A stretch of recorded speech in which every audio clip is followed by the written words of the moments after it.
Perkenalkan, nama saya Ratna Sardewi dengan NIM 236212024. Di sini, saya akan menjelaskan tentang struktur pemesanan tiket dan lapangan pada bis PT Harapan Jaya. Next, sebelumnya saya akan menjelaskan tentang latar belakang PT Harapan Jaya Prima. PT Harapan Jaya Prima yang dikenal dengan nama PO Harapan Jaya yang didirikan oleh almarhumah Harjaya Cahyana pada tahun 1977 di Tulungagung, Jawa Timur. Perusahaan ini memulai operasionalnya dengan hanya 3 unit bis yang melayani rute Tulungagung, Kediri, dan Surabaya. Seiring dengan meningkatnya permintaan layanan transportasi, PO Harapan Jaya memperluas jangkauan layanannya. Pada tahun 1993, perusahaan ini membuka rute antar kota, antar provinsi dengan trayek Tulungagung hingga Jakarta. Ekspansi ini menandai langkah penting dalam pertumbuhan perusahaan, memungkinkan mereka untuk melayani penumpang di berbagai wilayah di Indonesia. Hingga tahun 2024, PO Harapan Jaya telah mengoperasikan ratusan armada yang melayani berbagai rute di kelas layanannya, termasuk bis malam, bis patas, dan bis ATB Surabaya, hingga bis pariwisata. Next, selanjutnya ada pengendalian intern. Yang pertama ada pengendalian operasional, yang kedua ada pengendalian keuangan. Pengendalian operasional terdiri dari pemantauan jadwal rute dan perawatan kendaraan. Sedangkan pengendalian keuangan terdiri dari pencatatan pendapatan dan pengeluaran.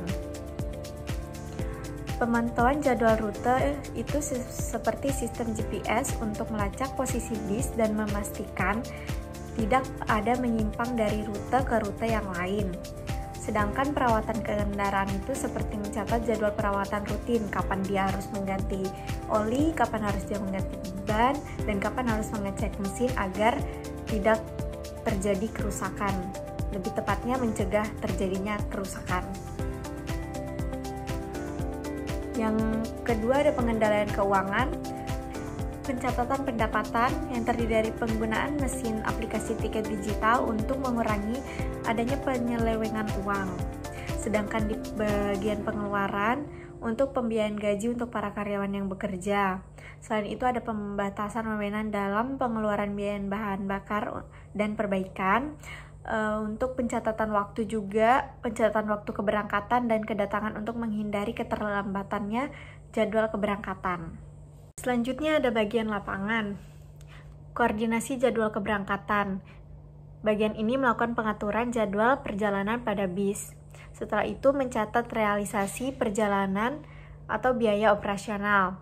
Setelah perjalanan, bagian lapangan mencatat biaya yang dikeluarkan untuk keperluan operasional. Setelah itu diserahkan ke bagian kasir dan bagian gaji, lalu diarsip sementara berdasarkan tanggal. Selanjutnya ada bagian kasir.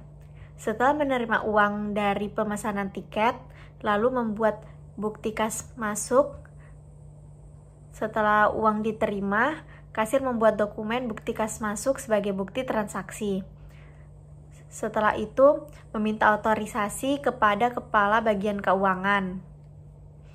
Setelah itu menerima laporan pemasukan dari penjualan tiket dan membuat BKK sebanyak 2 lembar. Lembar pertama, BKK pertama diarsip permanen berdasarkan tanggal dan BKK kedua dikirim ke bagian akuntansi. Selanjutnya ada bagian akuntansi. Bagian akuntansi menerima laporan pemasukan dari penjualan tiket, lalu mencatat pada jurnal penerimaan kas, dan membuat laporan pemasukan dari penjualan tiket, lalu diarsip permanen berdasarkan tanggal. Peran penting pemesanan tiket dan lapangan pada bis PT Harapan Jaya. Bagian pemesanan tiket berperan dalam pencatatan, penjualan, dan verifikasi transaksi tiket, serta pelayanan pelanggan. Sedangkan bagian lapangan bertanggung jawab atas pengaturan operasional, koordinasi kru, pemantauan armada di lapangan, dan pelaporan kejadian. Keduanya saling terhubung untuk memastikan kelancaran layanan bis. Berikut dokumen dalam sistem pemesanan tiket dan lapangan pada PT Harapan Jaya. Yang pertama ada bukti kas masuk.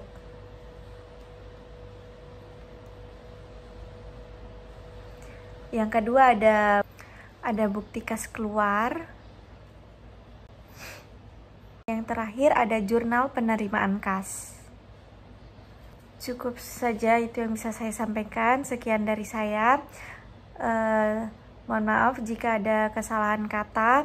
Sekian, terima kasih.